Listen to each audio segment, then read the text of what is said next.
Jeff, I always really appreciate your impassioned speeches.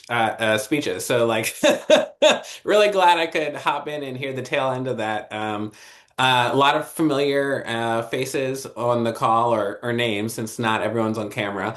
But by way of kind of introductions, hi everyone, I'm Ryan Elza, and I am supporting Leading Age in a number of different grant-related initiatives and projects. But a little bit about me and my history. I've been a long time collaborator and active participant with Leading Age Maryland and also Leading Age nationally, and have worked a lot with the different state offices over the years.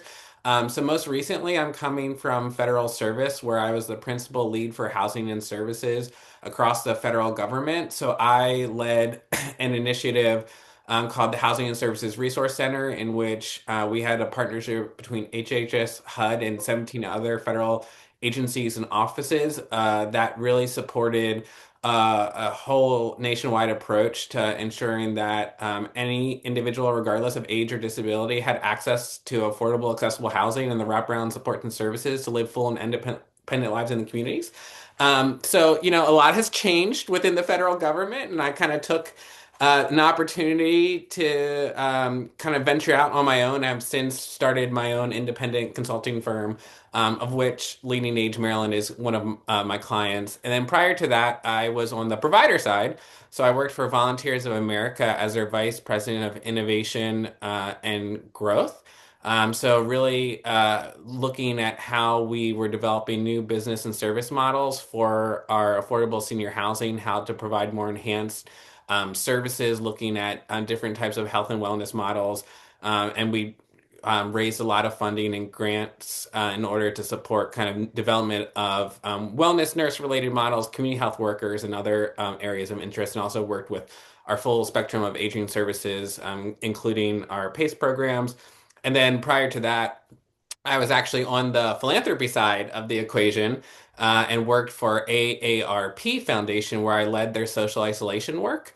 And that included both portfolio grant making related to social isolation and social connection interventions, but also developing new programs and services there that focused on kind of specific focus on digital inclusion, connectivity for older adults. And so some of you might know me from a lot of my advocacy and work across my whole career related to social isolation and loneliness, but also advocating for internet access within affordable senior housing and digital literacy training and the proliferation of digital internet-enabled devices in affordable senior housing. So all these topics have been really important to me across my career. So I would be really happy to share a little bit about some of the grant work that Leading Age Maryland has been doing within the state of Maryland, and then happy to kind of answer any questions about the work that we're doing. But Leading Age Maryland has been really fortunate to collaborate with our members to pursue different funding opportunities within affordable senior housing in the state. So the first grant that we applied for and received was through the Enterprise Community Partners Tomei Aging Well Grant Fund, which is a grant initiative that is targeting older adults in affordable housing, and but was both targeted the states of Maryland and Michigan. So they went through several phases of grant applications and targeted funds supporting both innovation, the scaling of services, and then most recently in the kind of acute emerging needs of residents. And so we applied for their second round of funding that they offered in their Scale What's Working, which really targeted about programs that were working well and figuring out how to help and build and replicate those out. And applied with our members to solve a particular need that we had identified in affordable senior housing maintenance staff, that oftentimes there's a lot of really great training that is provided to service coordinators, but the other team members within affordable housing properties don't often have the same types of opportunities to access training supports. especially as it relates to educating them about aging. Sorry, my dog is like scratching at the door. Let me let him out 1 second. Um, sorry.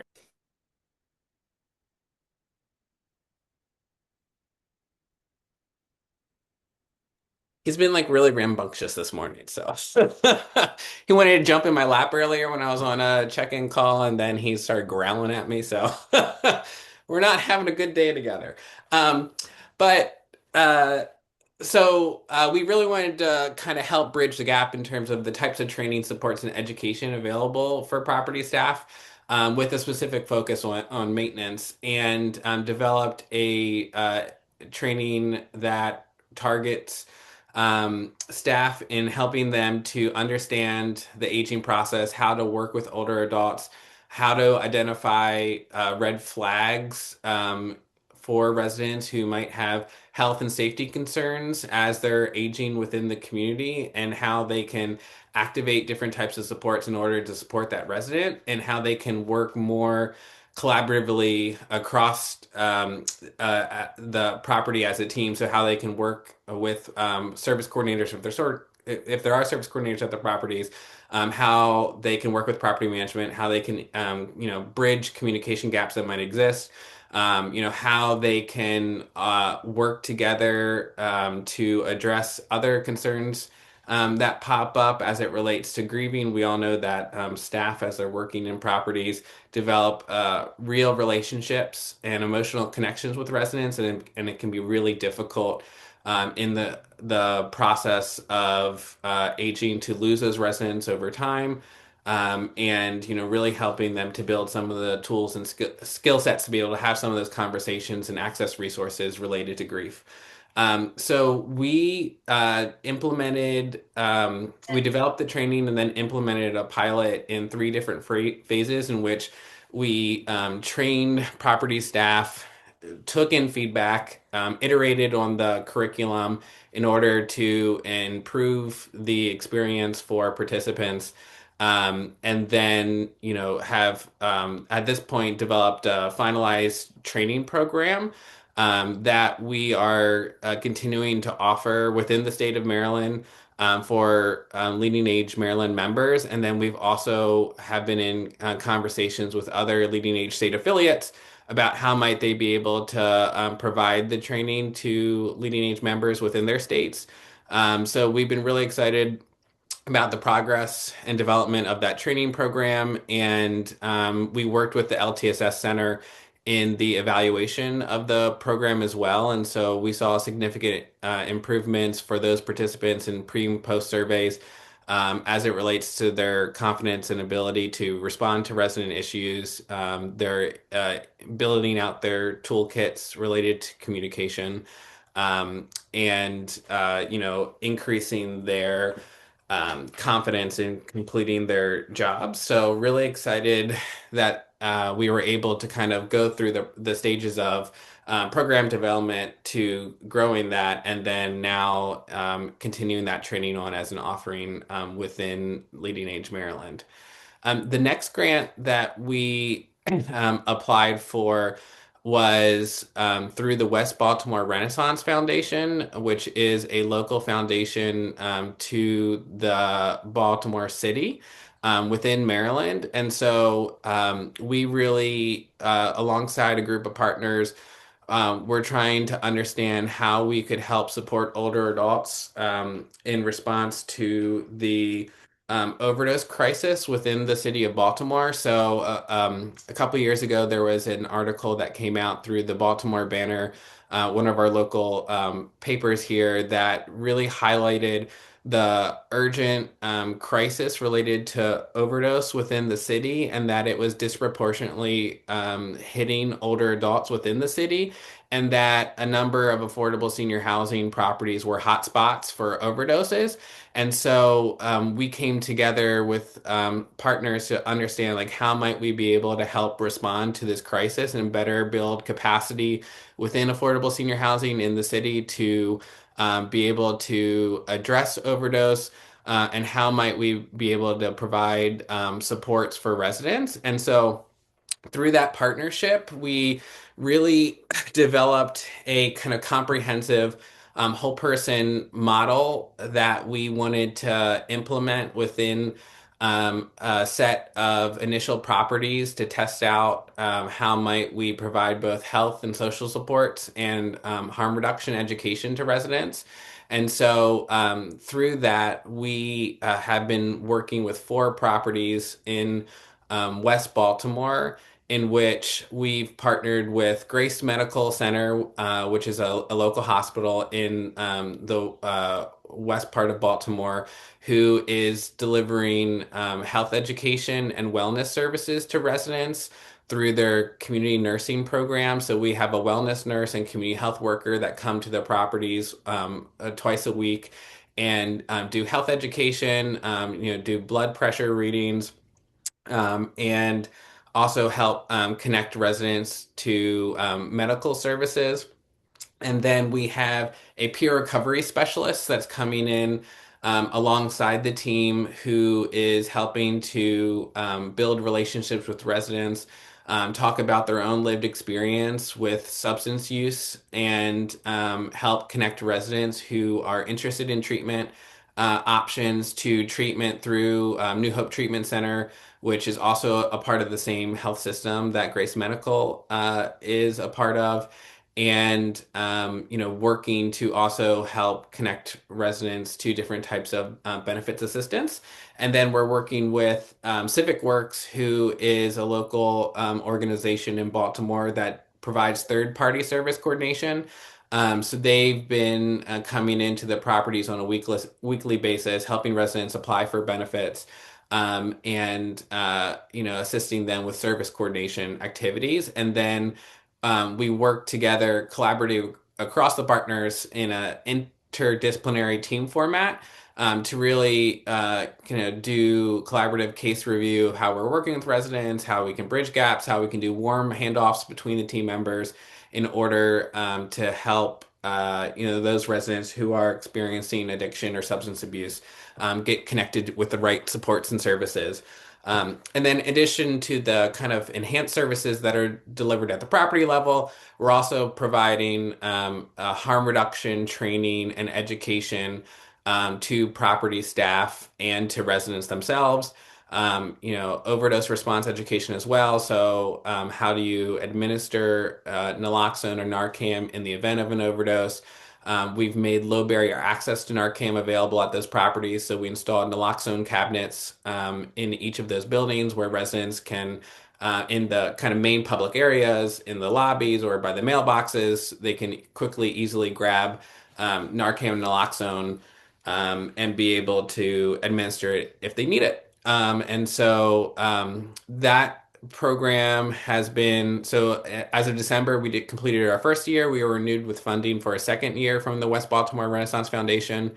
And really excited to say that to date, we've helped connect 5 residents into treatment, which is really exciting because it takes a lot of relationship building in order to kind of build the trust within the community to have residents kind of move along that journey. And it has been successful so far in helping to kind of build additional community and address some of the isolation and loneliness concerns at the properties as well.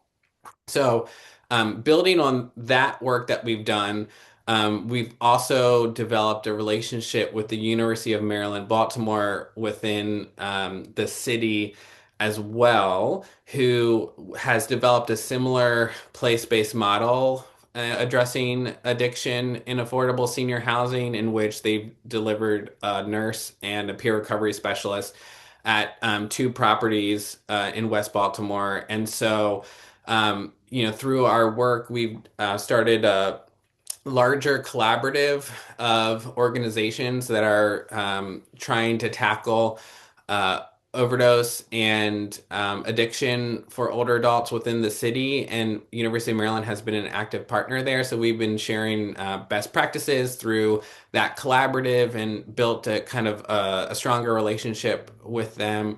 and applied for funding available through the Opioid Restitution Fund through the Baltimore City. And so we were awarded a grant from the city that will start in July to kind of help continue to grow and scale the work that we're doing within affordable senior housing related to harm reduction, education and training and access.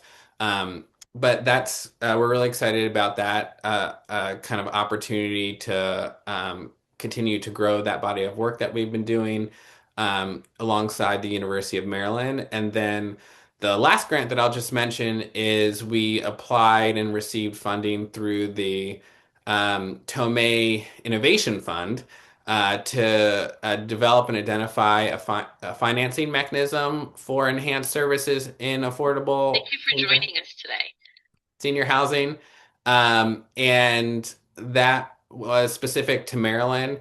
And so we've been really trying to kind of understand like what are the opportunities within the state of Maryland to develop partnerships and a shared platform to have a sustainable mechanism for funding services and have been working across partners like Johns Hopkins University, like University of Maryland, who all have neighborhood or have community nursing programs that are targeted within affordable senior housing um, to understand like how might we leverage Medicare or Medicaid funding or value-based payment structures in order to pay for services on an ongoing basis. So we've been going through the process of doing a lot of local landscape analyses to understand like what are the existing partnerships and that might exist within Baltimore City as our first target area across housing and service providers.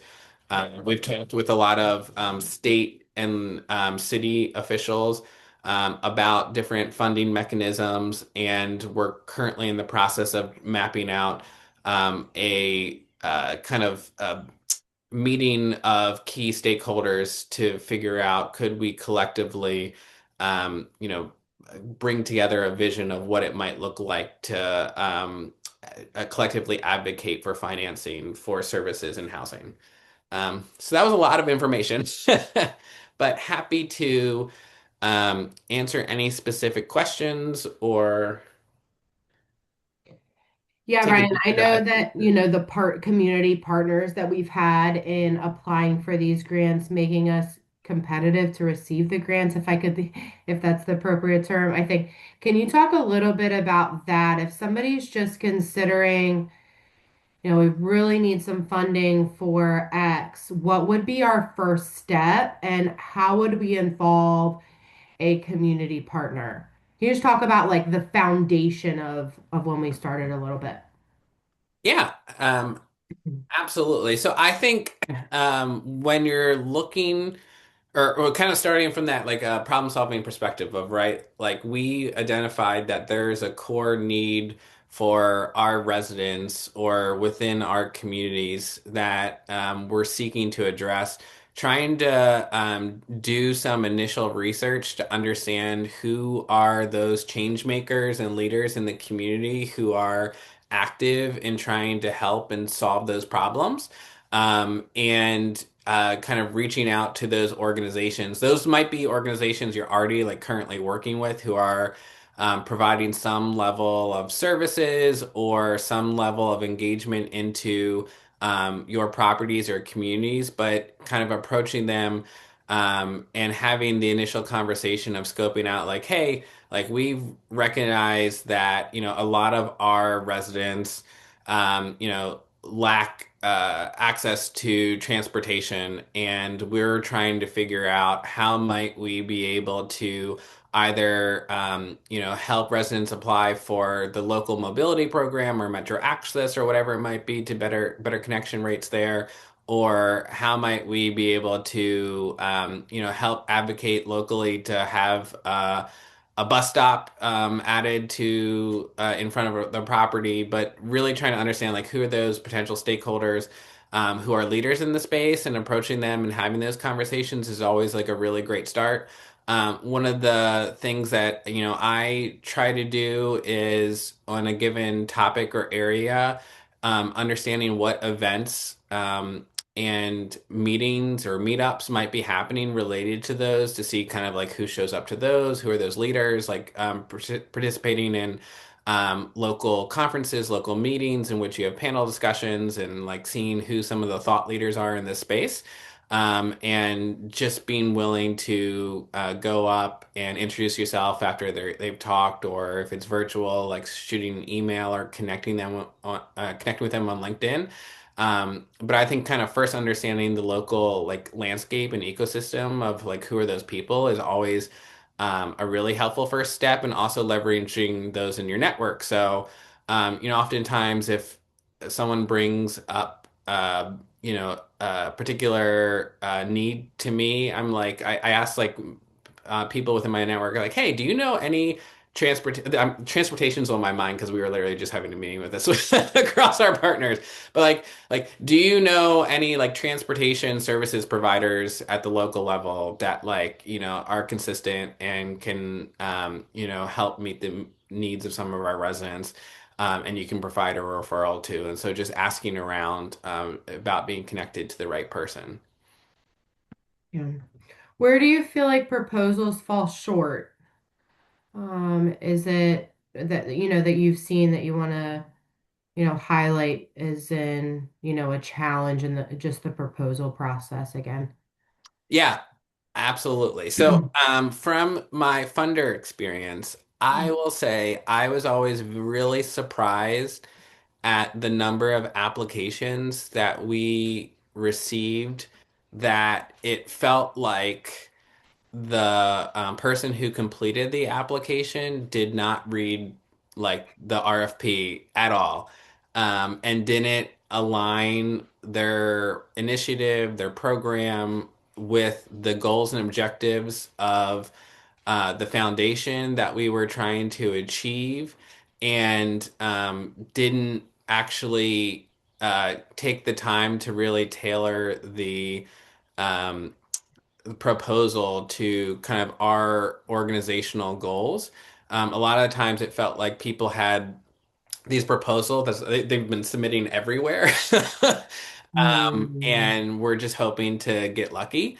But the people who really took the time, and I know it takes time, and everyone's really busy, and it takes a lot of capacity, but like to understand like what the foundation's focused on, like our goals, and how you align those with your own organizational values, principles, and then how that followed all the way down to the actual initiative, I think is, it's very surprising how often that it continues to happen. Yeah. Yeah, thanks for that, Ryan. Curious, anyone have any questions for Ryan about the examples, live examples that we have now here in Maryland for grant projects that, he is overseeing, but just the grant process in general. Any questions for Ryan? I don't have a question, Sarah, but just a Yeah. comment. Yeah, that too. That'd be Um, great. and just echoing what Ryan said in terms of leveraging your network. Hmm. I think Leading Age in my organization is in a pretty unique relationship where there's a Hmm. lot of overlap and we are like literally rooting for one another. So, when I'm in rooms, that directly relate to the work that Leading Age is doing, I don't hesitate to lift up the Leading Age name and the folks who are doing that work. And I can really say that has been super powerful in getting the needle moving in terms of some of these initiatives that are currently happening in Baltimore around seniors and overdoses. So just wanted to echo that, like the power of your network and leveraging that in an intentional way can be really, really helpful. Yeah, that's really good. Thanks for sharing that. And, sponsorships, what tables are you at to speak on behalf of another organization that we can all mutually benefit from and have similar visions and missions and to have that sponsorship, to have that advocate for you and for your organization, at seats at the table where you're at, and inviting other people into that process as well. Let's do this together. People love to be invited into something, especially it's meaningful work that all of you are doing. That I know that we've had with a lot of our grant projects. So I think that's also important is to know who's in your network, who's, inviting you, but who are you also inviting? And so, yeah, thank you so much for that because it really is a community project. So, with when a lot of times when it comes to grants, Ryan, would you any comment to that as well? I know you touched on the community relation side of things, but I think it cannot be understated for sure. Yeah, no, I would absolutely agree. And I think also the more you can leverage your leading age friends and family in this endeavor, I think is really helpful. And so if you don't currently, kind of have some of these conversations with your leading age state affiliate, I would encourage you to do Yes. so and participate in those meetups and those groups. And then, as you're looking for connections, like send an email to Sarah if you're in Maryland or Mhm. someone else, and they would be happy to kind of help connect you with particular community champions. And then one of the things that I didn't stress as much and kind of in sharing the overviews is we also value the importance of community at the resident level and ensuring that we're doing co-design and working with them to develop programs and services that are kind of meeting their needs. And so I think that also really helps bolster the strength of applications when you can say that like we worked alongside residents to build this application or this Mhm. program or this initiative. And kind of as a funder, that communicates to me that there's a higher likelihood that this program will be successful because they're, built alongside residents, so it's not like a build and they will come. It's we've designed this for them, with them. Yeah.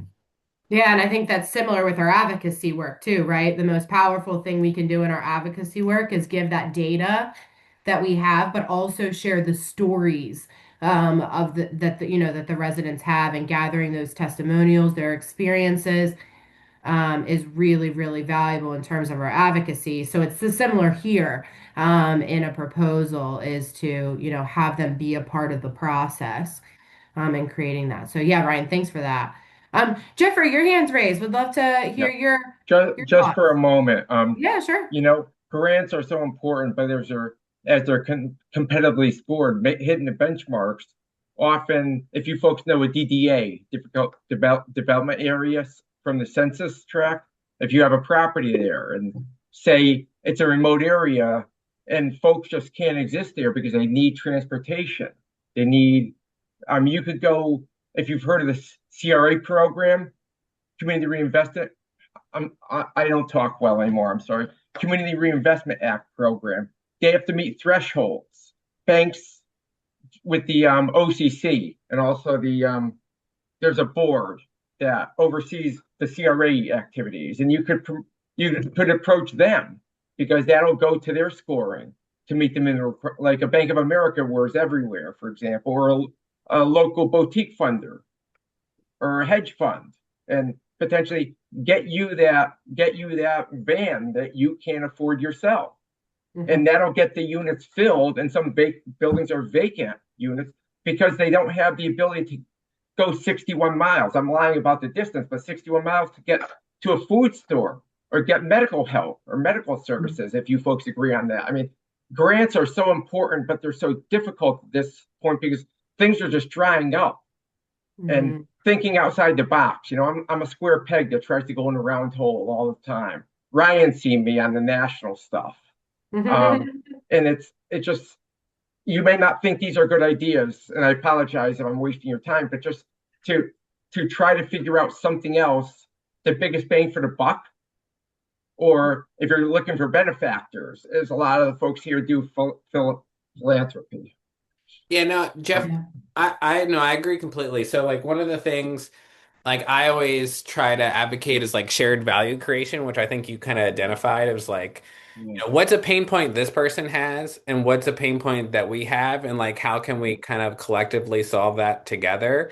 yeah. And A I think nexus. like Yeah, oftentimes like people don't necessarily think in those ways. And so when I was at AARP Foundation, people I might had been introduced through the grant making process, and maybe the grant wasn't like the what they were applying for didn't align with what we were trying to achieve through that fund. But like through yeah, continuing engagement and conversations, and if they took a real interest, like there was a lot of initiatives that then came out through those conversations to say, well, we have this acute yeah, problem at the foundation of this target audience we're trying to reach, and I think you could yeah, help me reach that audience.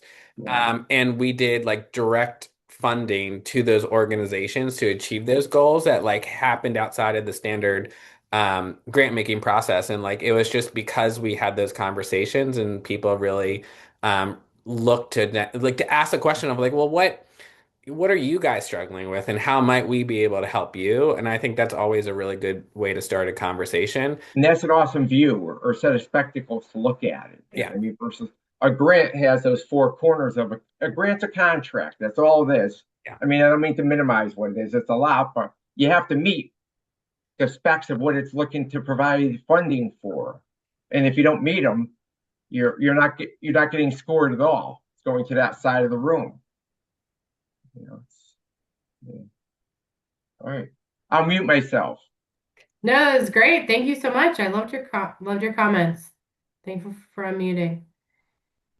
Anyone else with a question, comments, concern, celebration, grievance around this process? Anybody want to share any grant opportunities that you've explored within your communities or currently have within your communities right now?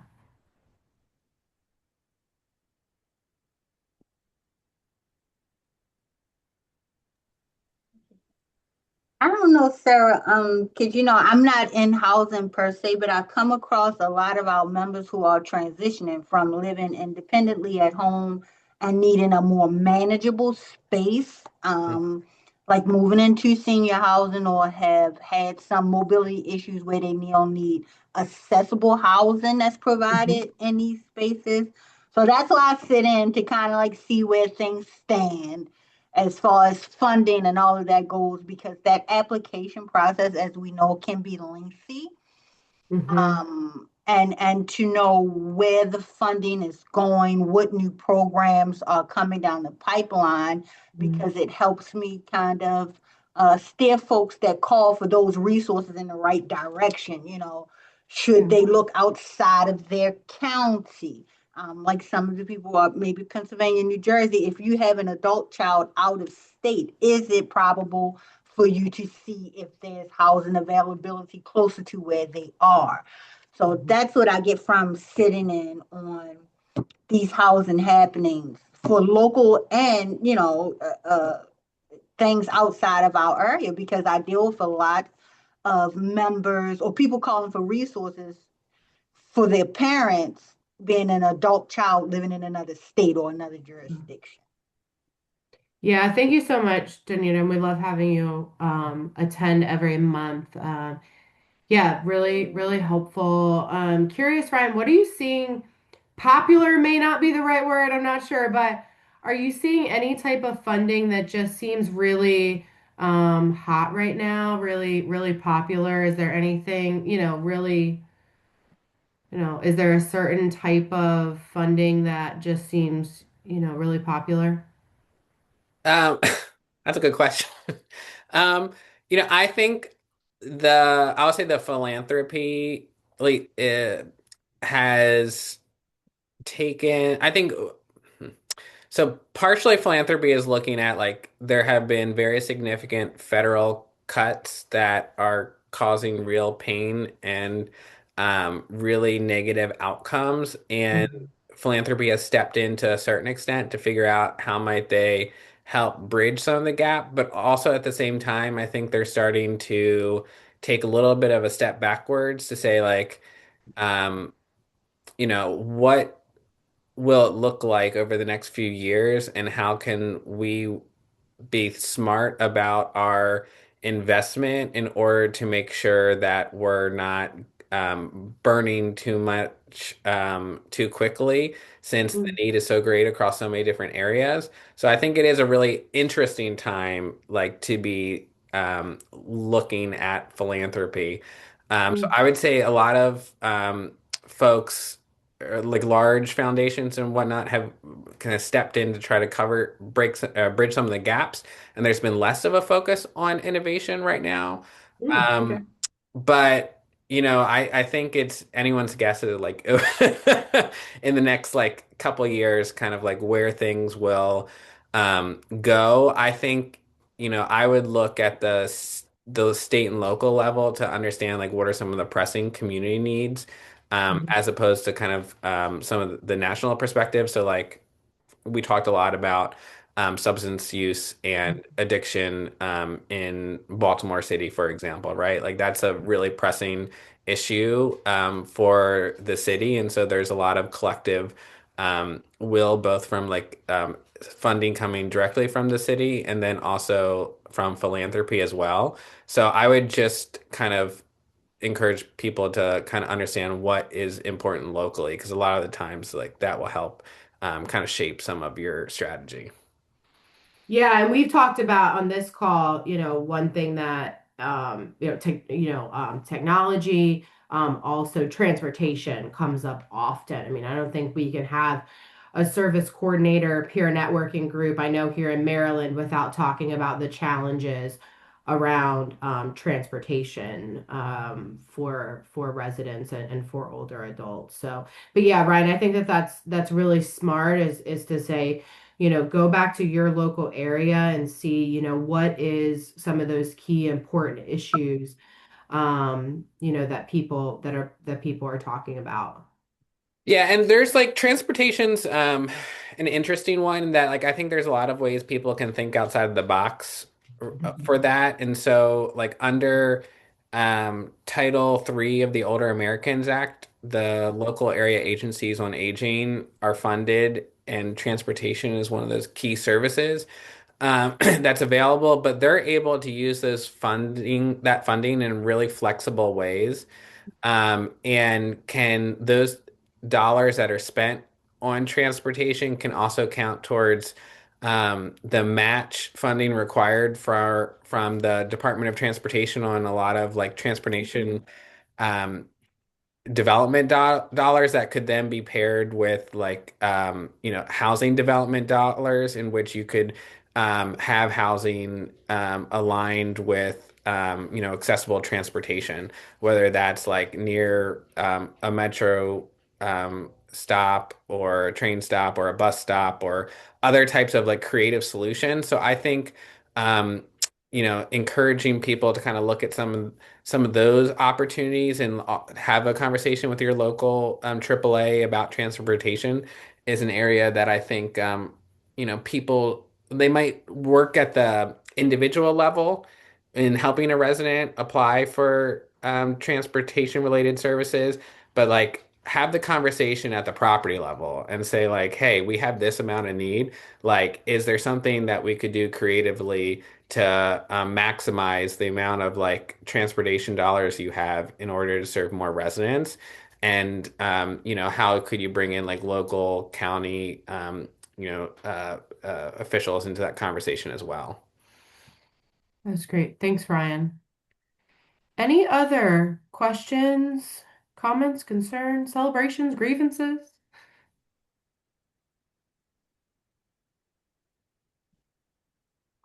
All right. Well, I want to thank everyone for their time today. Brian, thank you so much for your expertise. You shared a lot of examples of what we've been doing here in Maryland.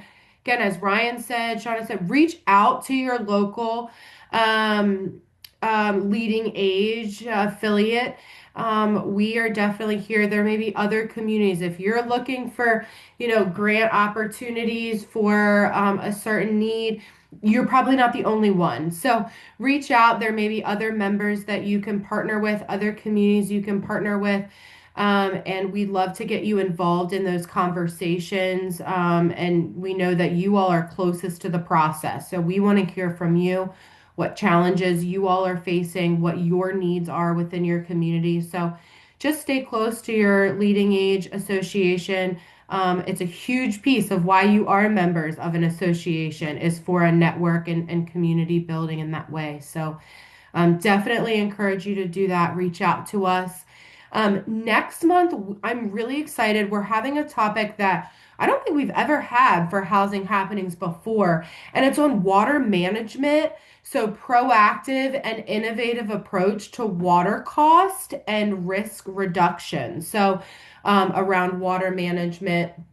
So, looking forward to that. That'll be on April the 15th. And so at 12 o'clock. So hope that all of you can join us for that. If there are certain people within your properties you think would be good maintenance staff, facility staff that would be important to be a part of that conversation, to hear best practices around water management, definitely send them the information. To join the join link. Anyone is able to come within your community. So we'd love to have folks with us. But Ryan, anything final that you wanted to say to end our time together today? Well, I did just drop into the chat a link to the transportation center Great. ACL manages, and so there's a lot of really great case studies and like inventory of different funding streams and ideas related to transportation. So I'd encourage people to check that out. And yeah, I'll just kind of underscore like, hey, leverage your network, talk to folks, have the conversation, don't be afraid to ask. Mhm. And find those opportunities for shared value creation and, ask people, you might have some problems you're trying to solve, but really try to deeply understand like what the local businesses and funders are, what problems they're trying to solve in their community and how you could kind of work together to tackle some of those issues. Awesome. Great. Well, thank you, Ryan. And thank you, everyone, for joining us today. We'll be back together on April 15th at 12 o'clock for our housing happenings topic on water management. So, hope everybody has a great rest of the month. Enjoy the hopefully spring weather coming soon across the country. So, but hope everybody has a great rest of the day. Thanks Thanks. again, Ryan. Yeah, bye-bye.